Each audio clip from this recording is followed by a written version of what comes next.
Salut à tous, c'est Gémeaux Sorcières. On se retrouve aujourd'hui pour une nouvelle vidéo sur les sorcières, ou plutôt l'image de la sorcière. Alors, on va parler du coup de la sorcière esthétique. Du coup, les bonnes raisons pour les vraies sorcières. Donc, quand je vais parler de vraies sorcières, c'est pour parler en fait des sorcières du coup qui pratiquent la sorcellerie. Voilà. Parce que c'est ça à la base d'une sorcière, hein.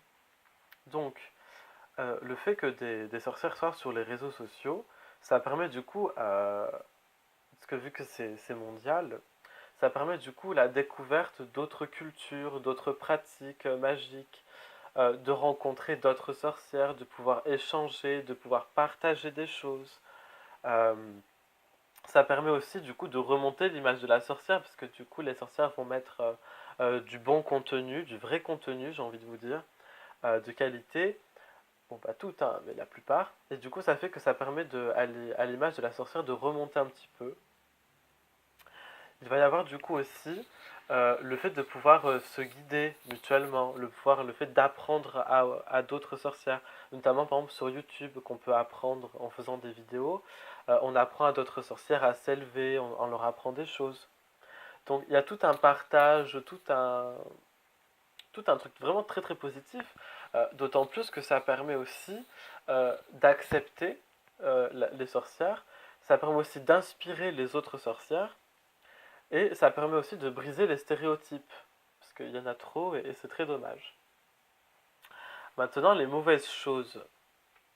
Alors, les mauvaises choses, c'est que déjà pour les vraies sorcières, donc celles qui pratiquent la sorcellerie, euh, le problème, c'est que certaines sorcières vont se perdre sur les réseaux sociaux.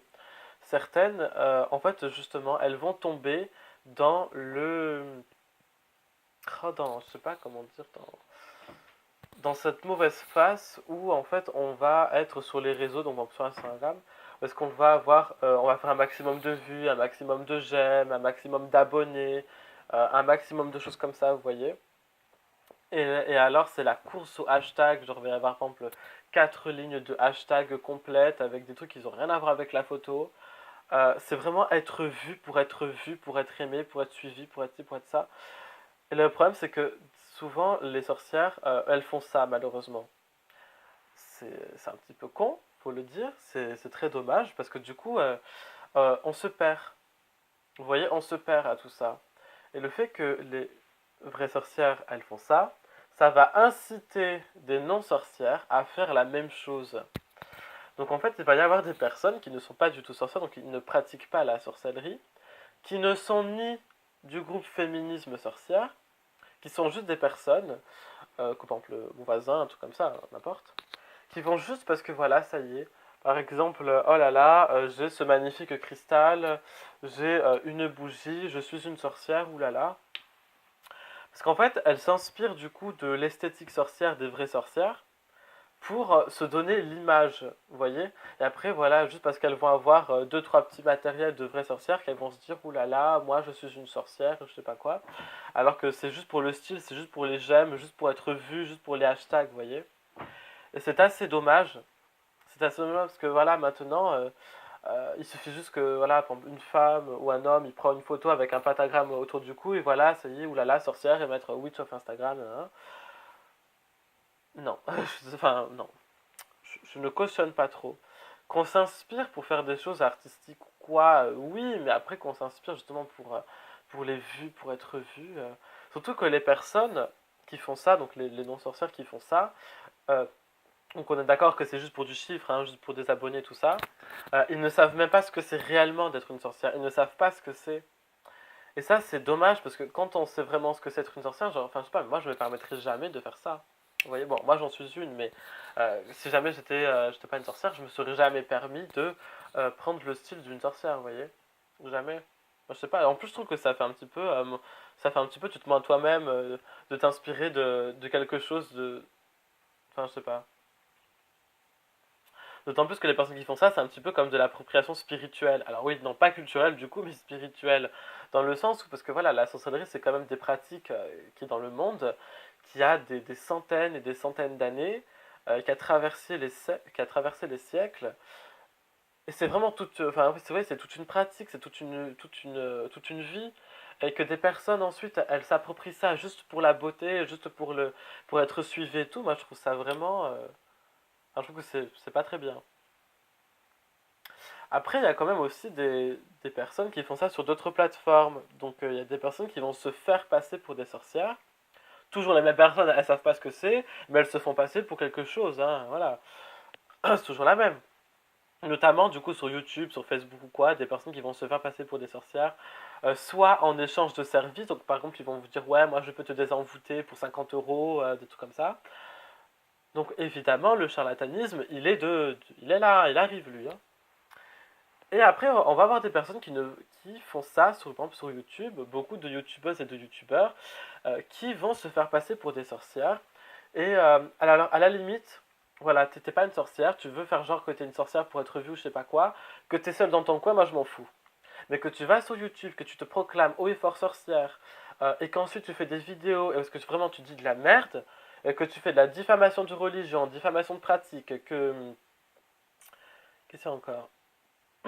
Bah, tout simplement que tu diffames la sorcière même, et qu'en plus, du coup, des gens, ils vont te regarder, ils voient que tu dis des bêtises. Et eux, ils croient ça, parce que malheureusement, c'est que le monde de la sorcellerie n'est pas très bien connu. Du coup, ça fait qu'il suffit que, voilà, tu te proclames la plus grande sorcière du monde, je sais pas quoi, et du coup, les gens, ils te croient. Parce qu'ils savent pas si c'est vrai ou pas, tu vois. De toute façon, les personnes comme ça, tu les reconnais vite, hein, parce que déjà, ils savent pas du tout de quoi ils parlent. De toute façon, non seulement tu les identifies très vite, mais en plus, tu peux les démonter en deux. Par exemple, pour ma part, moi, je suis tombé sur de nombreux youtubeuses et youtubeurs et j'ai vu leur chaîne, c'est là genre, voilà. Et du coup, je me suis dit, on va écrire gentiment un commentaire de façon pacifique, on va essayer de corriger cette personne, puisqu'elle est sur le mauvais chemin, là. Tu t'appropries quelque chose qui n'est pas le tien, tu dis de la merde et tu fais croire aux autres que c'est ça. Non, non, non. Du coup, j'ai gentiment écrit un commentaire, la personne, elle a supprimé mon commentaire et elle m'a répondu de façon très vulgaire. J'étais là genre, bien, bien. Alors, je vais pas balancer de nom, je vais pas balancer les personnes qui font ça, mais si je peux vous donner un indice, voilà, c'est des personnes qui font des faux rituels, des faux sorts et tout ça, qui ont des fausses déclarations, des fausses révélations. Ces personnes, en général, dans le pseudo ou alors dans le titre de leur vidéo, ils ont des fautes d'accord. Voilà comment vous pouvez les retrouver. Ne perdez pas votre temps à essayer de les corriger parce que ces personnes, elles vont supprimer votre commentaire direct, quoi. Donc, ne perdez pas votre temps avec ce genre de personnes. C'est comme ça, malheureusement, il y a des cons partout. Mais bon. Alors, ensuite. Ouais, et puis en plus, du coup, après, ces personnes, elles te font des services payants quand même, hein, donc. Sinon, si on peut en revenir, du coup. Même pas, d'abord, je termine. C'est que, en fait, ces personnes qui se font passer pour des sorcières alors qu'elles ne le sont pas, elles décrédibilisent, du coup, les vraies sorcières. Parce que du coup, après, les gens, ils vont se donner une image, ils vont dire, ouais, regardez, les sorcières qu'il y a sur les réseaux, c'est tout des charlatans et tout ça. Alors que pas du tout, vous voyez, il y a des vraies sorcières. Il y a moi, il y a des racolteurs, il y a des batailles et tout. On est là. D'ailleurs, c'est pour ça que dans mes vidéos, j'essaie au maximum de vous partager des choses qui sont réelles et vraies. Parce que d'un autre côté, moi, je trouve que c'est complètement idiot et stupide pour les personnes qui sont passées pour des sorcières. Parce que bah, il suffit que la personne, elle fasse deux clics sur Internet et elle voit que ce que tu dis, c'est de la merde. Donc moi, je trouve que c'est super risqué de faire ça. C'est d'ailleurs pour ça que moi, dans mes vidéos, il suffit que genre vous tapez tout ce que je cherchais et vous trouverez bien, vous voyez. Donc moi, je prendrai jamais le risque de raconter de la merde, sachant que à l'heure actuelle, les gens en deux clics, ils peuvent trouver la vérité. Mais bon, écoutez, ces personnes-là, elles sont assez spéciales, quoi. Euh, mais après, vraiment, c'est dommage parce que du coup, elles donnent une mauvaise image aux sorcières. Et ça, c'est vraiment dommage. Après, je vais aussi parler du coup des fameux hashtags. C'est qu'en fait, les hashtags, j'ai rien contre eux, hein, mais le problème, c'est que il y a beaucoup de superficialité. Voilà. En fait, le problème, c'est que les vraies sorcières vont souvent être très superficielles. C'est un petit peu se perdre, comme je l'ai dit au début de la vidéo. Voilà, par exemple, il y en a qui vont, moi, je vais mettre une photo de grenouille, je vais marquer éventuellement hashtag grenouille, hashtag animal, vous voyez. Et ben, il y en a qui, juste parce qu'elles ont pris une photo de grenouille, elles vont mettre hashtag witch of Instagram, witch partout. Je suis là en mode, non, non, c'est juste une grenouille. Genre, calmez-vous avec vos hashtags. Là, ça sert à rien de faire 4 lignes de hashtag pour une grenouille, vous voyez. Et je comprends pas, hein. Enfin là c'est un exemple un peu pourri, mais vous verrez un petit peu qu'il y a beaucoup de hashtags inutiles qui servent à rien.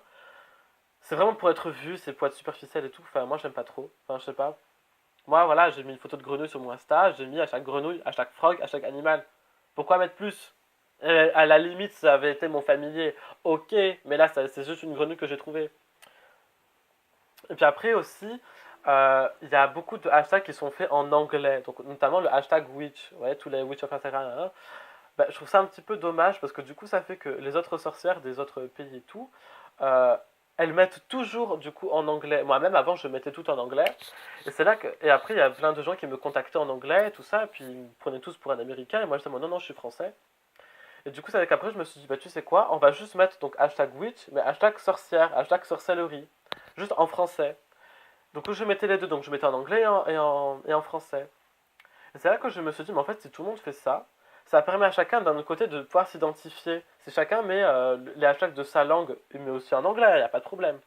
Mais si on met un petit peu sa langue, ça permet de voir qu'il y a beaucoup plus de diversité que ce que l'on pense, qu'il y a d'autres sorcières dans le monde, et ça permet de se sentir moins seul, parce que, histoire que la minorité grandisse et qu'on soit plus une minorité.